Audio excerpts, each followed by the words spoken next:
Well, happy Sunday, ladies and gentlemen. Coming to you here live from Southern Oregon.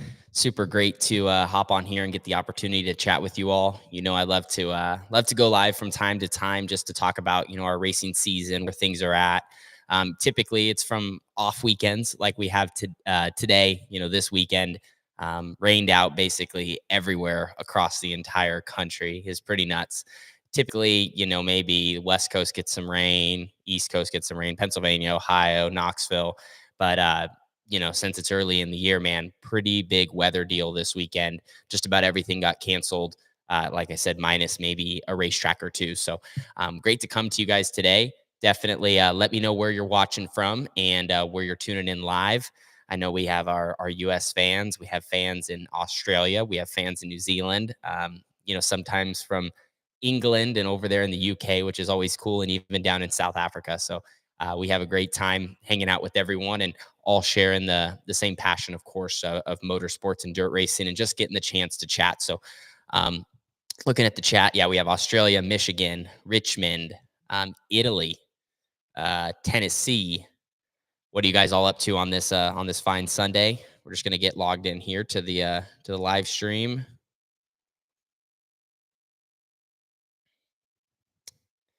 All right. No racing this weekend, like I mentioned. Got a couple more. We got Illinois, Amarillo, all places that we've been in the last 365 days, right? All right. So yeah, no off weekend here. Like I said, coming back to you from Southern Oregon. What a start to 2025 that we've had. One thing that's super impressive, worth noting, and maybe you guys could tell me what boat you're in, but usually I haven't ran my first race a lot of times until about now. But how they scheduled things this season, it has just allowed, 410 teams out here on the West Coast and sprint car teams in general. I guess even if you had a 360 and you wanted to run some races, like you could get more shows in this year than probably ever before by the time, end of March, basically. And with that, the weather that we have had, this being the first weekend where we've had rainouts and kind of washed everything away, the fact that we ran Silver Cup at Chico. So for all you West Coast people, Silver Cup at Chico, that's like a 1 in a million chance that happens. Then we got the season opener and at Stockton with NARC. That, like I said, very, very common rainout. And then Vegas, Southern California, Tulare, all that, and then back down to Arizona and getting all that in. So pretty impressive. Obviously, once you get that far south, it was pretty warm. We had one day down there that was like 100 degrees, which, like I said, here in Oregon, it still wants to snow from time to time. So, yeah, just been been an interesting start to the year. But we've been very blessed with a ton of good weather and lots of opportunities to race at quite a few different racetracks. So that's been a lot of fun. And like I said, we've been very lucky. All the racing that we have gotten to do. So appreciate you guys all tuning in here on the live chat. I figure today we're going to be answering as many questions of yours as I can. I know we're gonna have quite a few popping in. So, just real quickly to talk about the start of our season. So, to this point, we've ran, let's see, so one, two, three, and then what high limit races? I think we ran six or seven. So, we're up to about just under 10 shows so far in the sprint car in the month of March. Most of those with high limit, which was really cool to get to run with those guys. One thing that's so impressive about high limit, just to hit on real quick, is how impressive of a show they run. Man, it's great running with them. We start the pit meeting, and right after pit meeting, we get right into engine heat, and it's no screwing around. Right into hot laps, right into qualifying, back around to heats, to dash draw, to dash to B main, to A main event, and they don't waste no time. So they allow us to start at about 5 o'clock. Is when we're all meeting for the pit meeting, and we're you know driving away, out of there by, it seems like 9:30, 10 o'clock. And like I said, that's with a little bit. So 6:30, 7 o'clock to 9 for the feature to be done. And us drivers, we have a little extra, got to load up or get our t-shirt trailer or whatever. So it makes the day a little longer. But for a fan, you can roll in and you can enjoy a 2 or 3 hour show and be on the way to the hotel, back home, to the airport, wherever the situation is. So that has been really, really neat to to see and have have happen. So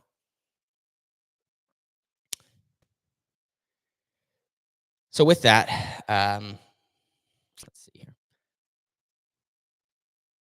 You guys can drop all your questions here in the live chat. Like I said, it's been really cool to get the chance to chat with you all. So we ran those 10 races to start the year, and now we're looking ahead at a West Coast weekend here down to Silver Dollar and Chico, and then we're going to be heading out to Knoxville. We're going to be heading out to Eldora. We have a weekend, I think, in Indiana and Illinois with the Outlaws. So we're going to get some outlaw shows in there, and that's going to be really really neat to get to run with them, and then kind of see what those guys are doing on that side of the ballpark, right? Because we just ran all these races with high limit. Now we're going to go run with the Outlaws, which, like I said, should be all pretty similar. They run a similar show, just a little bit of a different format and a different group of guys. Like I said, on one side of the fence, we got Brent Marks, Kyle when he shows up, maybe like the 69K when they roll in for some midweek shows. And then, on the other side of the fence, you have Donnie and Logan Schuhart and Buddy and Gravel and everything that's going on over there on the World of Outlaws side of things. So it's going to be fun to get to run with them and run, a couple, like I said, a couple weekends and just get some opportunity to be out in the Midwest and running. So it's going to be a lot of fun.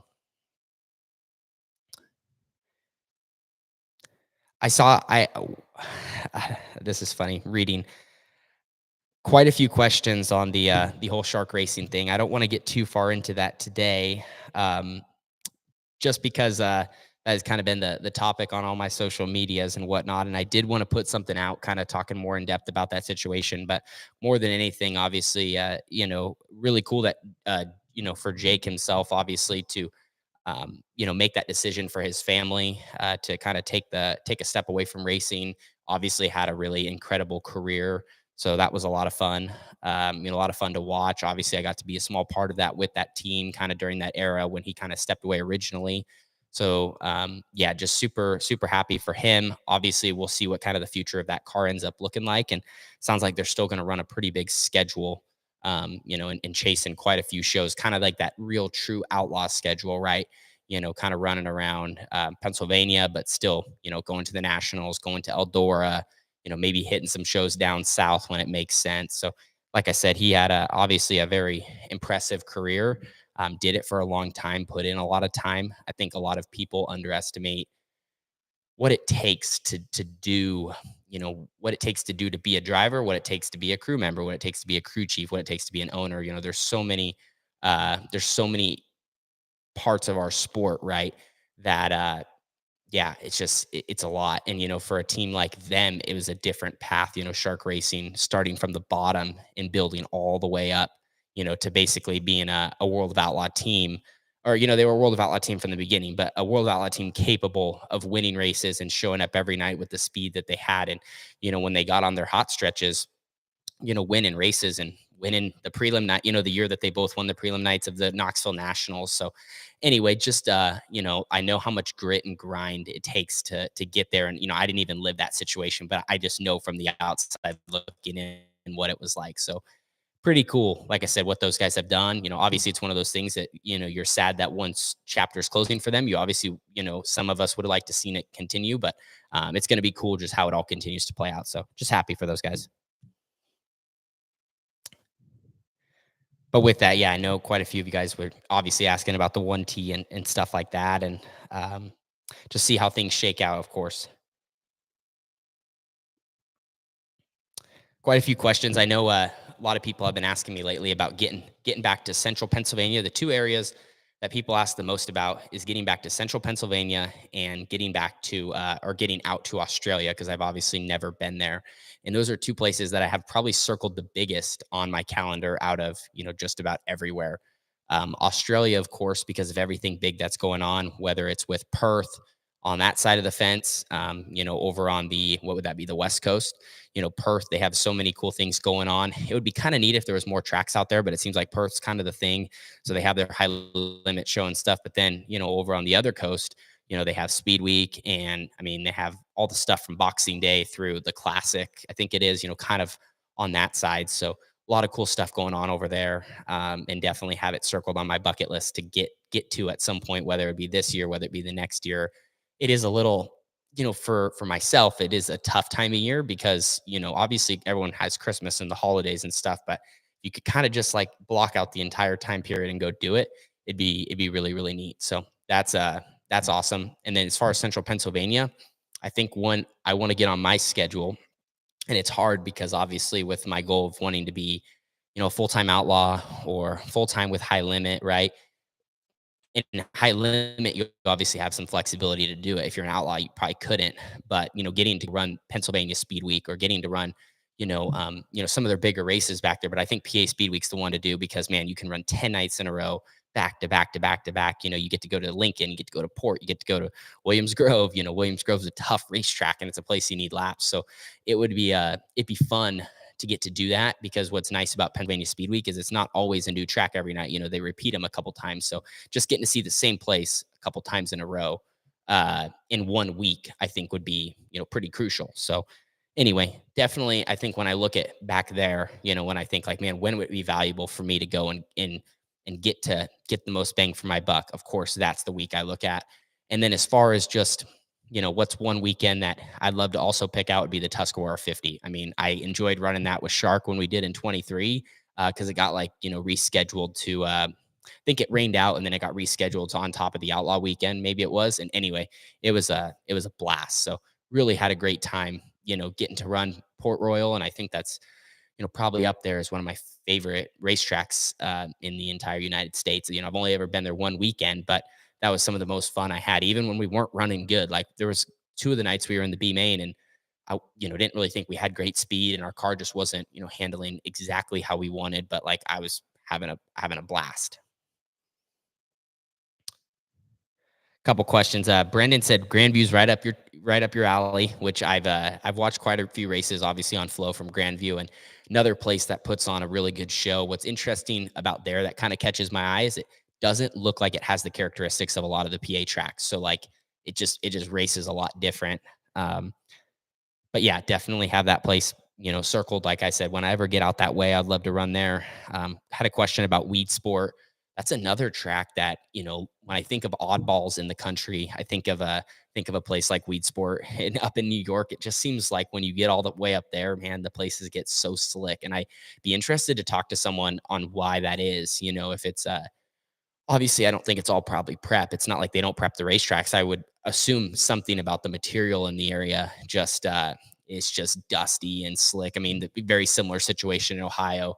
But yeah, I know a couple people that have talked about, running up there, whether it was 20 years ago or whether it's, current day. It's like when you get racing in New York, you can't even see half the time because it's just so slick and dusty. And I've haven't been in a lot of situations like that, but I have been in some. So it's pretty nuts. Robert said you'll be full time sooner than anyone. See it coming. Well, that's good, man. I hope so too. We're definitely we're all working towards working hard for that. We had a fan say two tracks that you need to hit: I-55 and Eagle. Yeah, I mean, it's interesting. When you're a racer, right? You get so focused in on what you're doing, and you kind of forget about some of the places maybe you haven't been. Just because, like, obviously, I kind of just look at what our schedule is this year, right? And I'm like, all right, that's like what I'm really focused in on. And even just hearing fans ask, hey, are you coming here, are you going to come there, like you kind of lose sight. You're like, oh, there's probably 10 or 15 really cool places that I haven't been. Once you, I feel like, as a driver, cross off Knoxville, you cross off Eldora, you start feeling like, man, I kind of just been everywhere. Totally not the case for myself. I've got very fortunate to travel and I have seen quite a few places, but there's also still a bunch I haven't. Like I said, you could pick out quite a couple places in PA, Lincoln, Grandview, Sealands Grove, never been there, never been to Lernerville, never been to Eagle, never been to I-55. Those are places that are, have some big races or are well known or have put on some classics, from over the years. So, it's exciting, to you kind of remember that, like, oh, there's still some places that, I haven't been that I could go to and race really well, or some places you go and are just a challenge, right? That's why a lot of drivers don't like to go to maybe, I mean, everywhere can be a challenge for anyone. But like when I think of common places, like I said, a Williams Grove, super challenging racetrack. People go there and struggle. The posse runs great there. So you have situations like that. But um, that's such an oddball. But some of them, like I-55 or whatever, maybe, there's some more similarities to other places you've been and you can pick up on them, a little quicker. Someone said never been to Sharon. I have been to Sharon. I loved that place. That's somewhere I'd love to get back to. Always really, really enjoyed racing there. I've been there twice now. So I ran one outlaw show there and one all star show back when the previous, all stars, obviously. Good question. Someone asked about thoughts on Lincoln Speedway's virtual flag system. So I don't know a ton about it still. I know it was kind of a big topic when it first came up. I try to be, I feel like, an open minded guy, in the sport. Like, I think it's very key to be open minded. I think I don't know. I just think in today's day and age, there is better ways to do things. And I think that a lot of guys don't they want to be traditional, they want to be traditional. They don't want to change how things have been for 20, 30, 40 years. And I can understand that to an extent. I think that we have responsibility as drivers in some areas, maybe to keep things how they should, but there is areas of improvement. So anyway, the flag stand thing, like, I think that it could be a better system. I haven't personally raced with it. I haven't seen it, so I can't comment too much. But my main thing is just like, I'm big on, like I said, being open minded about situations and seeing how they can work out, and if there is a better way to skin the cat, let's say, right. I just think there's a lot of people in the sport that don't want to see nothing change at all, and I don't know. I just think that's a scary mindset to have in today's day and age, because there's always someone that can come along that can re-innovate the game, and now we got some good competition, right? You kind of are seeing it right now in sprint cars, with the two series. So, and competition's a good thing. So anyway, I don't know. It's just I'd like to know more on it. I really would like to know more on it, and maybe I need, like I said, I need to look into it, because maybe it's something that's going to be a lot more popular at more racetracks here coming up in the future.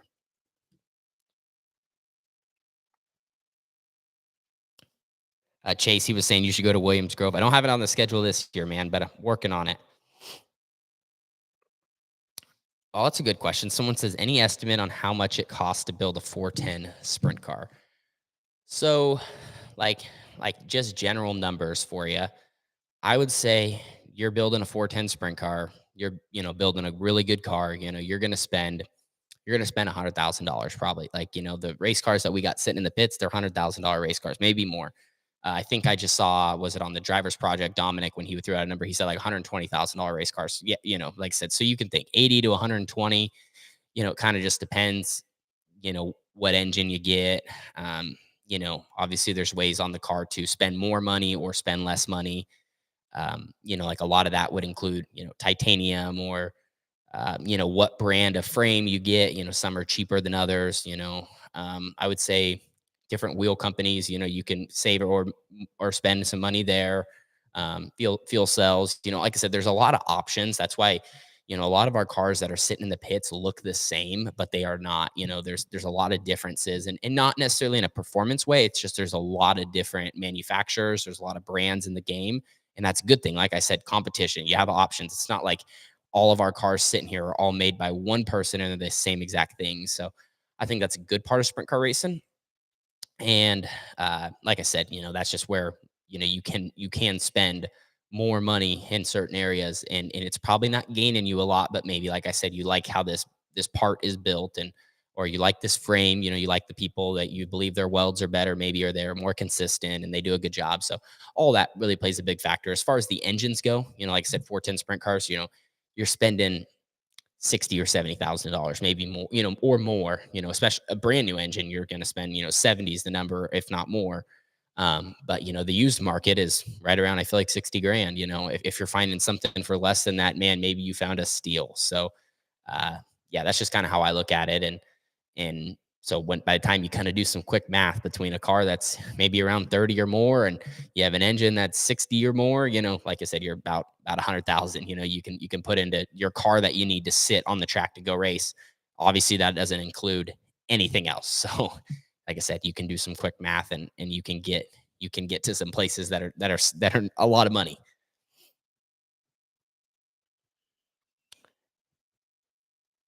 Oh, this was a good question. Someone was asking about at Arizona who hit the cone. I believe they thought that maybe the 26 car was who hit the cone, but like I said, they were talking a lot about not being able to see in the moment, and then with flow, they don't have replays and stuff, so they weren't able to hand out a penalty. Just kind of a difficult situation. Obviously, it would have been nice if they handed out a penalty. I think that would have helped us, or it might have just shaken up the order. So maybe for us it wouldn't have, but I don't know. Like I think that obviously they kind of learned too in that situation at Arizona that they needed to put the cone farther down the front stretch, which I actually would agree with. Maybe yes, I think that's how it was farther down the front stretch because where they put it was kind of in a wacky spot. But yeah, I don't know. Just kind of one of those situations you don't want to have to be the one that has to make the call.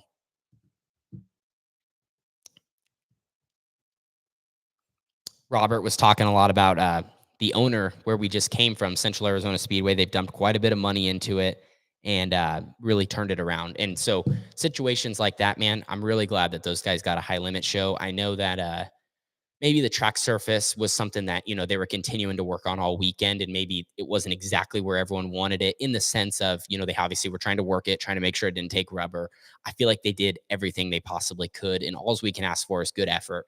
Not all places, and nowadays especially with how fast our race cars are, how all of the amount of power we're making, amount of grip we're making, it's difficult to make a racetrack that what's the best way to say it, like it's difficult to have a racetrack that's going to put on a really good show for what we got in the sense of everyone's so fast, man. Like, especially if the track's too fast or lays rubber too quick, if it gets too slick too quick or stays too heavy, like, there's a lot of variables I feel like that can make the race where you're just watching cars go around. Like, don't get me wrong, 410s are going to always be exciting to go around. But when you're on the level of the drivers or, how critical, right? Like, in sprint car racing, that the top fans are of like wanting a good show, it's just it's a little tough to deliver.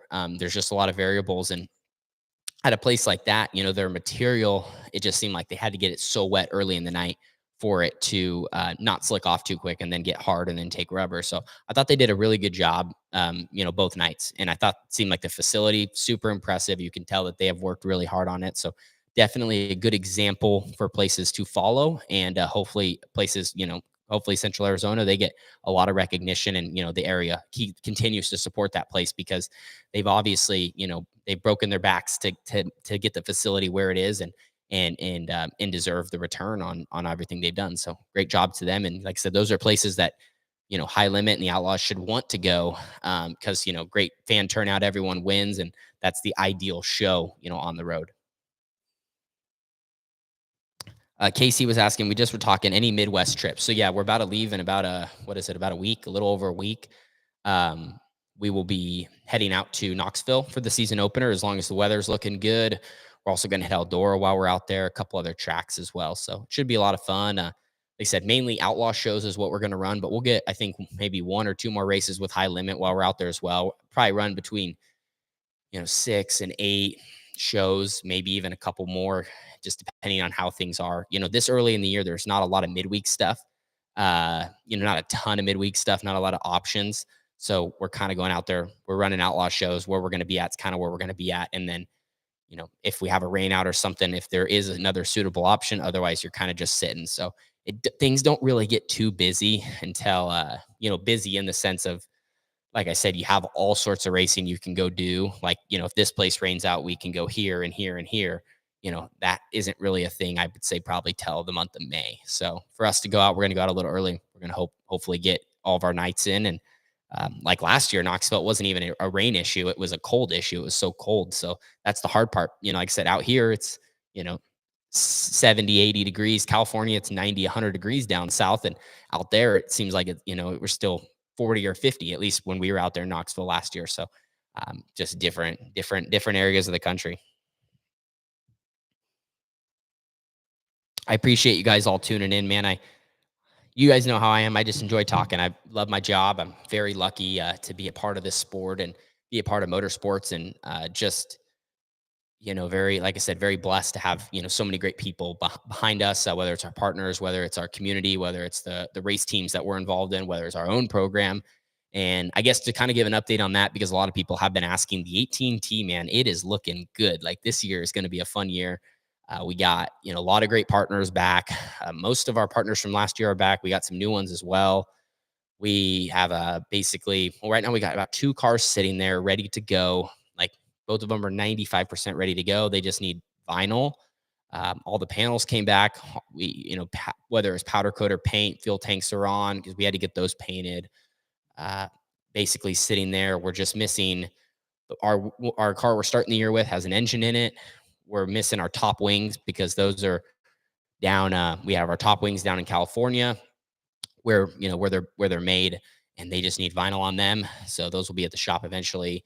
And yeah, like I said, my car sitting there just needs a driver in it. It needs a top wing, it needs a nose wing, and it needs wheels and tires. And then it's ready to go. And like I said, in the stickers, and then it's ready to be shown. So uh, yeah, no, they Carly and myself too, but mainly Carly's been working a ton in the shop. So like I said, that looks good. Our backup car just needs to be put upstairs. It's basically ready to go. And then we have a car off to the side that is just for the Knoxville Nationals, kind of that we've been working on. So we're trying to, I don't know, do the trick stuff. When I say that, I'm just, we have our car to the side for Knoxville. That's going to be like our Knoxville car. And there's not really a lot different to it. It's just maybe in couple spots we tried to lighten it up a little bit. It's just maybe a little bit lighter than our car sitting there.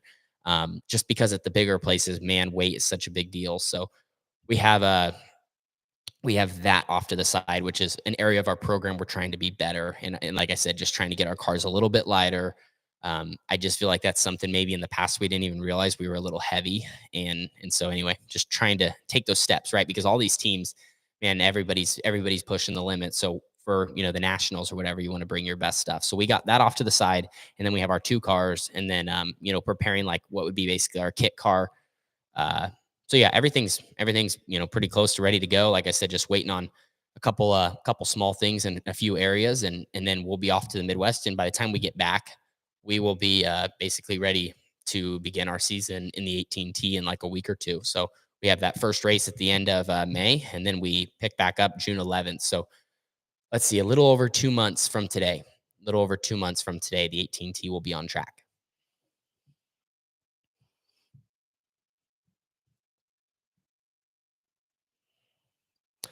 Ted asked, he was asking about Shane DeWald Trucking. Yes, Shane DeWald Trucking is on our car. You can see my wearing their hat right now. They are back on our car this year, and then they've been on the nose wing of the Tarleton car all year. So yeah, I'll have to. Sometimes I know they announce different sponsors on the stream, but yes, those guys are helping us, and very very big supporters of our team. We're very thankful to have them.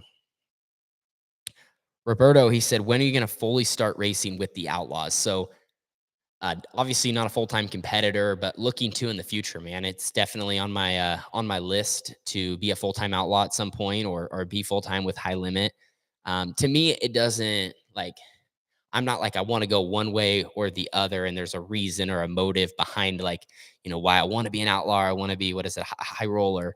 For me, you just want to be a full-time driver, right? Like you want to be a full-time driver, and you want to be with a great team. And to me, I think your situation and who you're racing with matters a lot more than what series and in that, right? Like, if you have a full-time ride, even like let's say you're a local racer, but you got a full-time ride and you're winning all these races and you're having a great time, like I think that's better than the step above that. That's not as having as much fun, not running as well. Just like the regional racer that's kicking everyone's butt, has a great situation, is better than the full-time guy on the national tour that's really struggling or doesn't enjoy who he's racing with or whatever the situation is. So a lot of sprint car racing, I've always told you guys, is all about combination. Combination is the number one word. That's what you want to know in your vocabulary. And when it comes to all these teams being successful, at the end of the day, I really believe it's mostly combination uh, in the team and what's going on. Don't get me wrong. There's ways to find speed. There is little tricks. There's things that guys are doing. They might find this here and there with their car or their setup or their balance. But at the end of the day, the guys that you see consistently better and better and better is because their combination they got, and that trust, that confidence, that build year after year. And that's why I believe they are better than, you know, the guys that are 6th through 18th or 24th. So that's a lot of it. And it's just tough. It's no different even than like you could say football or basketball, like, right. Like there's all those teams. What is there, 30 or 32, or I don't know. I'm not a sports guy, but there's all these teams, but it's the combination of how guys work well together and the coach and who's in charge. Like there's so many talented players and athletes, right? But it's how you put them together, and how they train and what they do. So anyway, that's how dirt racing and motorsports is absolutely no different. My buddy Bryce Moody, he jumped in. He can't wait to see you handle business at Mini Gold Cup in Chico, like you did at Silver Cup. Best wishes, Tanner. Hey, Bryce, thank you. I can't wait to see you there. It's going to be a lot of fun. I'm excited. Mini Gold Cups this weekend, $10,000 to win. So that's well, I mean, obviously all of our standard high limit payout is 12,000 to win shows. So 10,000 is kind of right up there. I almost said it was our biggest payout of the year, but for a NARC show, biggest payout of the NARC season, one of the bigger payouts, basically minus, I think, I don't know what other races I guess they have now. I lose sight, but under Dirt Cup for like a West Coast show, there's not a lot of races that pay five figures. So that's going to be really cool for Mini Gold Cup. Probably going to have quite a few cars Friday, Saturday. So we'll have a couple guys I know coming from up north that'll come down. We'll have obviously all your California regulars and kind of see how things shake out now after, everyone's kind of been running with high limit and now coming back to what is, we're all against each other. So that's kind of the name of the game in California. Someone asked if we're going to Huset's. Huset's on the schedule. I think we do have Huset's on the schedule in July, so we'll be out that way. Another racetrack that I enjoy going to. Just a beautiful facility. I think what Todd Queering and everyone that is up there, they've done just a phenomenal job with that place. I mean, it's probably in the top five, I would say, for facilities in the entire motorsports dirt racing world. It's up there, man. They've done a very, very good job. Someone asked a good one. They said, "Do you still play iRacing, man?" I do not. Yeah, well, no, I don't. I don't even know if I still have my subscription, man. I just, life gets busy. It's one of those things. I think you never lose the gamer in you, right? But and you just don't have time for it. Or like with how aggressive our schedule is, maybe once in the wintertime you try to fire it up and then like I said, you're on to the next thing the next day. So it's just a tough deal. And for some, they're able to maybe as they get older, they're still able to hold on to it. But I feel like for most at some point, like you lose that gamer in you just because, like I said, life takes over. But and it's cool that it's still going good and they're adding cars and stuff. And it's one of those things I'm sure one day I'll hop back on, or one day, dude, it'd be so cool to have one of those full mode, like an actual simulator, like a simulator. And then it's like, that'd be fun to play. But, like I said, just with all the stuff we got going on in different areas we're working, it's tough to, be able to hop on for even just a couple hours. Ryan was asking, he said, I went to Coos Bay yesterday. Coos Bay, for everyone watching, that's a racetrack up here in Oregon that you don't hear much about, but they did used to have one sprint car race a year. I don't even think they have a race this year, so that's kind of sad. But definitely, one thing I'll always be one of the spokespersons for is Oregon sprint car racing and getting as much wing racing up here because we got some really cool tracks and we actually have a neat layout. Like, so if you look at the state of Oregon, man, and I'm going to go off on a rant for 30 seconds here, but like if you look at where all the tracks are placed, every hour and a half up I-5, you can hit a track from Southern Oregon to Roseburg to Cottage Grove to Willamette to Banks. And then if you go, an hour and a half off the freeway, ish, maybe almost two, you get to Coos Bay, Oregon. That's the one track over on the coast. And then you can get back on and get over to Cottage Grove. So it's a little out of the way, but man, we got a really cool situation. It's unfortunate that maybe our facilities can't hold more people to have, basically what would be a World of Outlaw show or be a high limit show or even a big 360 race. Cause I think the cars would show up if it was on the right weekend. It just has to be promoted right. And all those, have to fall into place. So, like I said, that's a little unfortunate. That always hurts my heart that we don't have more of that. They do have the 360 Speed Week, which I don't know how it was looking this year. I haven't been able to run that now for a season or two just because, in July, we're always traveling. That's when they run the speed week. But anyway, long story short, it's really cool what they're doing to at least keep that alive. But, on the 410 side of things, it'd be really awesome to, just include like Coos Bay and include, some more of the tracks. But they have done a good job with the fastest 5 days in motorsports and bringing that on the kind of road to dirt cup. There's just a few tracks that I kind of wish that maybe we were able to get more racing at besides just one stop a year. But just kind of how it goes. But anyway, that's a little bit on Oregon sprint car racing. Gary asked, he said, are you running both nights at Silver Dollar? Yes, sir, I am. Johnny said it's been super exciting watching. Thank you. I hope you guys have all been having a great time this year. I know I've been having a great time myself, just having a lot of fun racing and working to just dig deeper within myself, right? To just to keep pushing every night, just to be a little better, little better. Ken said, "What's it like being the pioneer OG of the sprint car roll on YouTube?" I mean, I wouldn't say there's anything special about it in the sense of just like I feel like I'm just kind of doing my job, whether I was the first guy doing it or the 10th guy doing it. Like it all kind of looks the same for me, just try to put out as much content. I try to really, and I mean it when I say like just show what my behind the scenes is like and what it's like to be a driver in the motorsports world. I was touching on it earlier, but it's really tough. Like it is.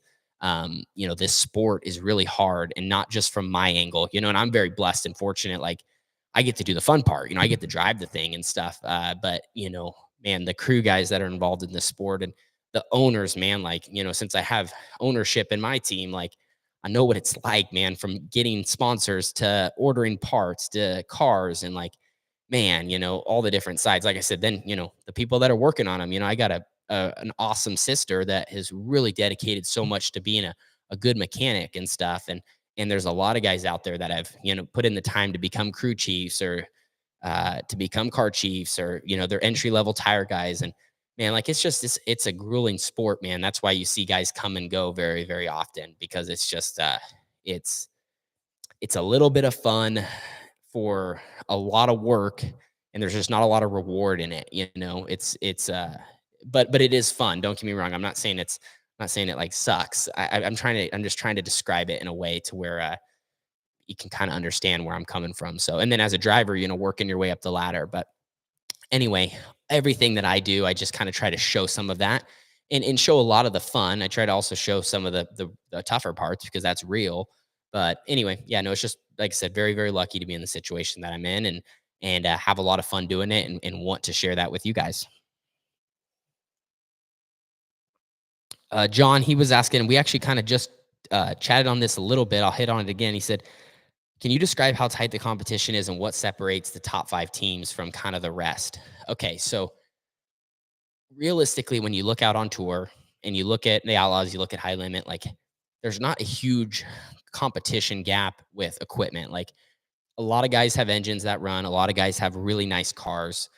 I would say where the gap starts, and I kind of like the best way to describe it is maybe the bigger teams, like they just have an abundance of stuff. So the bigger teams definitely have more equipment than the smaller teams. Bigger teams also that run better, they probably, they have better knowledge, they have better crew guys, maybe they've been with them longer.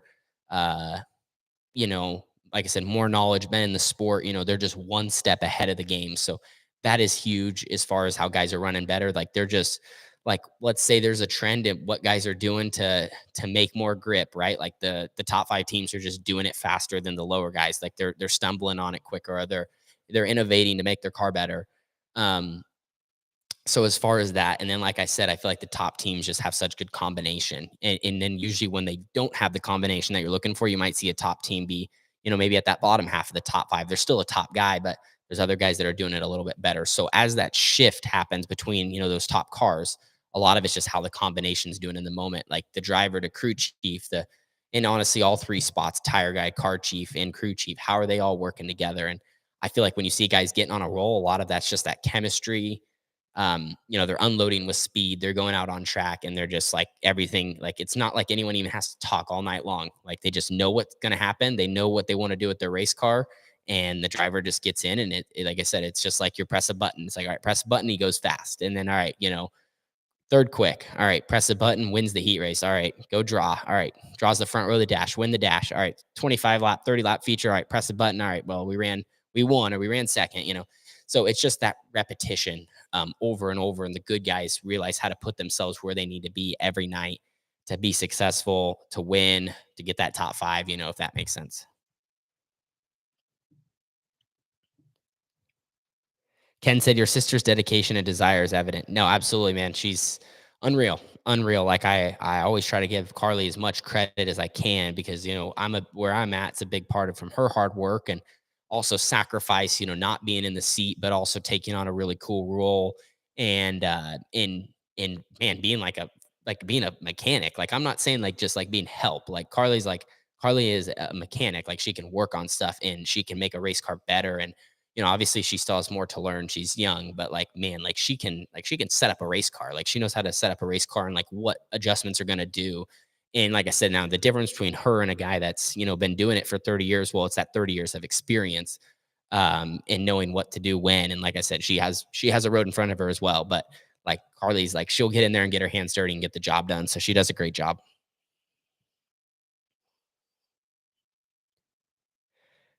People talk about, getting a ride over New Zealand, Australia. Kind of talked about that a little earlier. Definitely working on that. Would love to make it happen. Definitely been talking to some people. Like I said, trying to make that happen. Someone asked if Carly's done driving. No, Carly's not done driving. I don't think. She's been racing her outlaw cart in the winter. Has a lot of fun driving. It's just kind of tough during the sprint car season. Obviously for us both to race. Excuse me. And with that, all the local stuff too, like where she would kind of be running through the area, there's just not as much as there used to be. I don't know, like it just the scene kind of here in the area in the Northwest has changed. So that's made it a little difficult as well. But anyway, Carly's not done driving yet. Like she still races, she still has her cart. Um, and so yeah, I'm sure she's going to continue to race, whether it's even more for fun or more serious in the future. Just during the summer and everything, as we're working so hard on our operation, she's a big part of that. So she's kind of zoned in on that, and that obviously takes up majority of the time.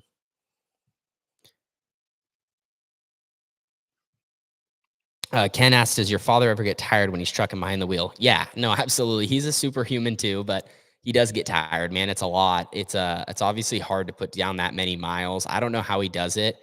I think it's something that's just like, man, it's like in it, like when they say racing's in your blood. Like I think trucking is just in your blood. It has to be.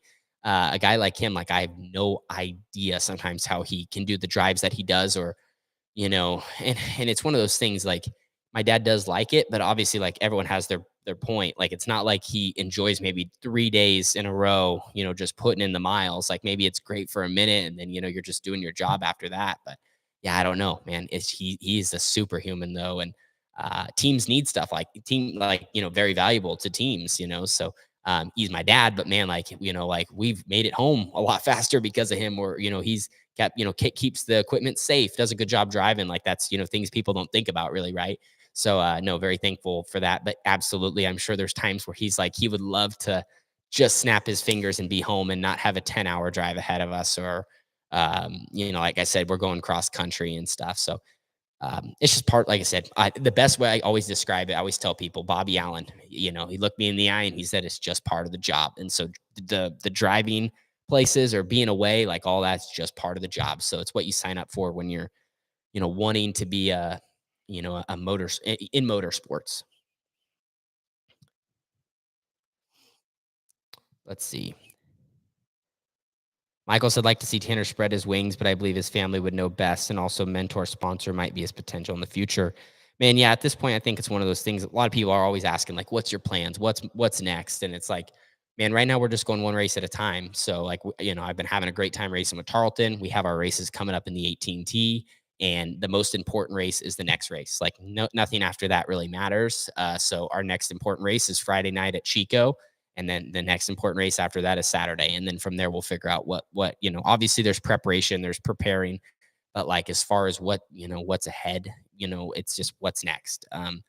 And I think that, yeah, so we still have a bunch of races with the 21 here coming up in between now and the end of May before we transition into the 18T, and we're going to have a lot of fun on both sides of it. And I know we can make the 18T fast, and just obviously been learning a lot on what we can do to be better. And it's great racing with other people because it shows you where your operation, like I said, has potential to grow. So it's yeah, it's just been a lot of fun, and we'll kind of obviously be able to show you guys some of that in the future.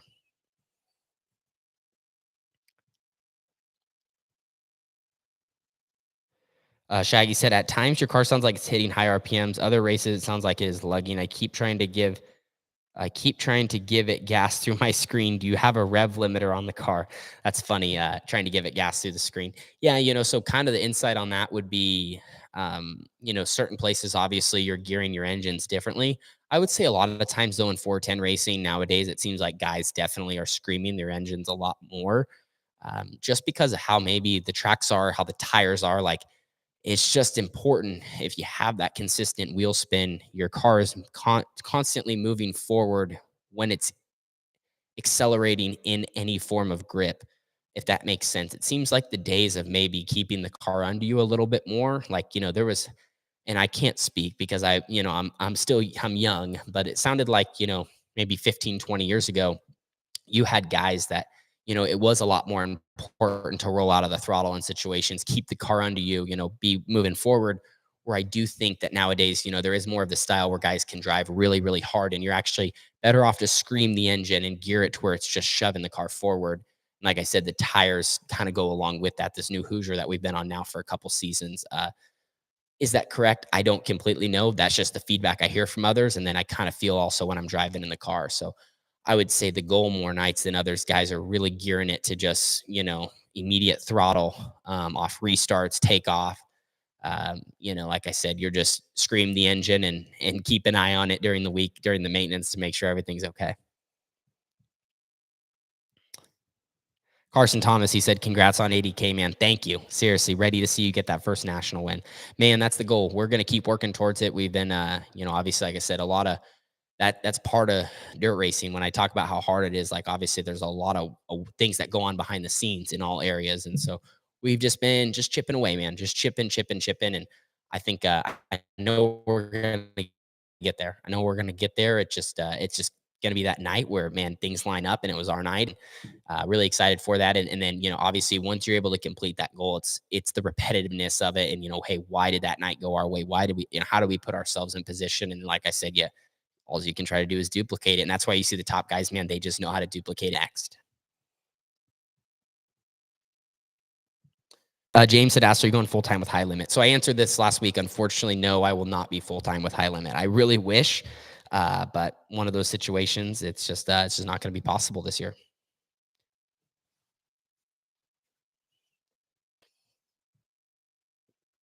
Nicholas had asked, he said, any tips for wanting to get a PC on iRacing?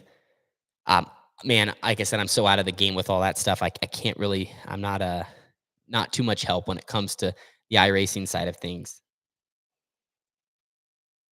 Steve had asked, he said, when you run the 18T, will you maintain your current points in high limit? So I'm not 100% sure how that works.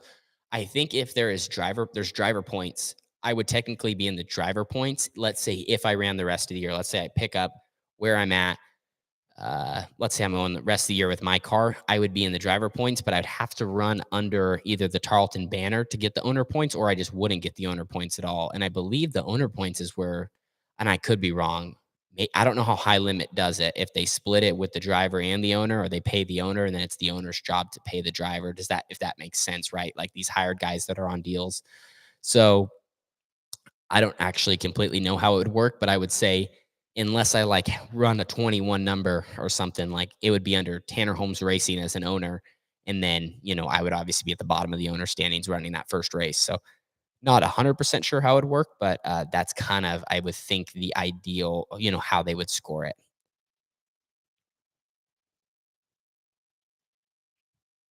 A couple people just, hey, love the content. Thank you guys. No, I want to thank you all for being along for the ride, man. It's, they said, very lucky to do what I do. Just try to give it 110% every night so you guys can be there with us and keep kind of growing in the sport. Had a couple of people asking about PA Speed Week, which I touched on earlier. Like I said, if I get to PA, that would be what I would circle, would be PA Speed Week, because it's such an awesome week. But like I said, this year right now I did not have it on the calendar, but doesn't mean it's not possible.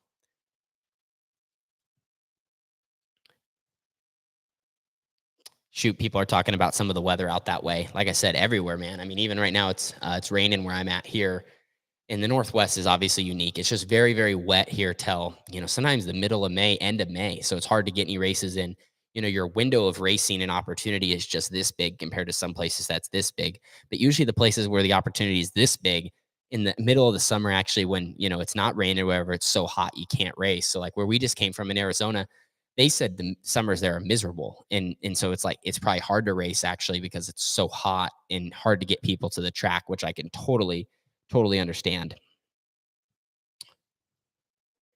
Sawyer asked, when is the 18T wrap going to be released? So I was actually hoping to have it released before we left for the Midwest here in a week or two. I just don't think it's going to be possible. So probably in May, just when I get back, we'll do a quick release or whatever. So I'll be gone for, 2.5, by 3.5 weeks. So first week of May ish, like the second I get home, that will be, the first thing that kind of goes up online, and we'll be kind of dropping that. And then basically that'll be kind of the shift, is the 18T will be the car that I'll be running more.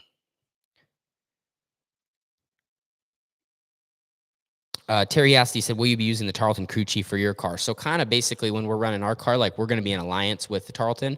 Basically, that would be like acting as teammates, right? So, they'll be there, we'll be there, like kind of pitted next to each other. So, you're a helping hand, but they will be more, obviously focused on their car. We're going to be focused on our car. But situation like, hey, let's say one of us gets in a crash or one of us needs an engine change, like obviously the first guys that are going to each trailer to help are, each other. Like I said, that kind of that alliance deal. So, um, very thankful that they're going to be continuing to help us. And like I said, also where we can be a helping hand to them and continue to kind of just, it's one of those things like it's nice kind of having someone that's, you know, uh, like it's no different than like a NASCAR, right? Like you can find things out faster or grow faster when you are working together, right? As a solo team, you have one car you're trying stuff with, maybe as two cars, that are doing two different setups or whatever. Like you might stumble across different stuff and then that carries on to future nights. So, yeah, it'll be a lot of fun. Like I said, too, just to kind of build off of us already working together, these earlier in the season. My buddy Mel, he said, how did it feel to beat Selzy, Montgomery, Gallback, and Sanders, man? Just was a lot of fun racing with those guys, man. Obviously Caleb being a good friend of mine, he was running, really well the whole swing. And it's just tough when the national guys run into town, you kind of have two different swings. You either have, moments where you look like a hero, or you have like, man, you get in a stretch where it's like, man, I don't even think I could outrun these guys. It's just that difficult. So uh yeah, I don't know. It's just really, really tough running with them, man. They're super fast and you kind of just have to ride whatever wave you're on. If you get on a good wave, a good momentum, you gotta take advantage of that every night. Kind of like what happened to us where we were just in the top five, night after night after night.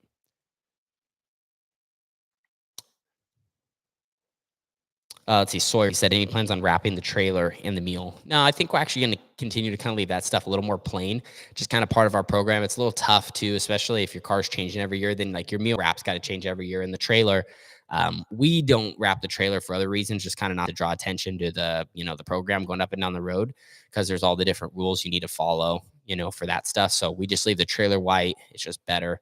I feel, and on that side of things, anybody that's ever had to tow a rig and had a rig of the size knows some of the trouble you can not find yourself in, not because you're doing anything wrong, it's just they pick on you, right? So we just try to not draw attention to what we're doing so we can just get places and not have any issues.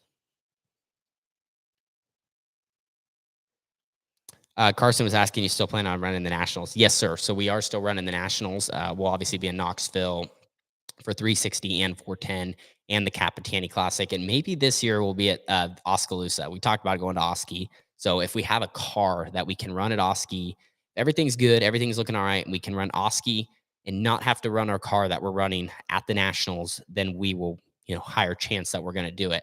Now, if we're running the car that if we have to run the car we ran at Nationals, we're probably not going to take that to Oskaloosa. Not because of anything also with Oski, just because it's like, the day or two before, when your stuff has to come.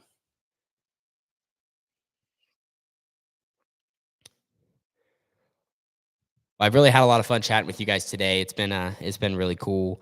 I hope you guys all have a great rest of your weekend, and we're going to continue digging here throughout the rest of the season. Got a little bit of work to do in the shop, but like I said, we'll keep you guys up in the loop, and then we'll be traveling soon to the Midwest with Tarleton and the 21 car. So I thank you guys. I think that's what we're going to call it today. Like I said, enjoy the rest of your weekend, and we're going to keep digging and hopefully have some wins ahead of us with the 21 and the 18T. So we'll be bringing you guys along with us for the journey.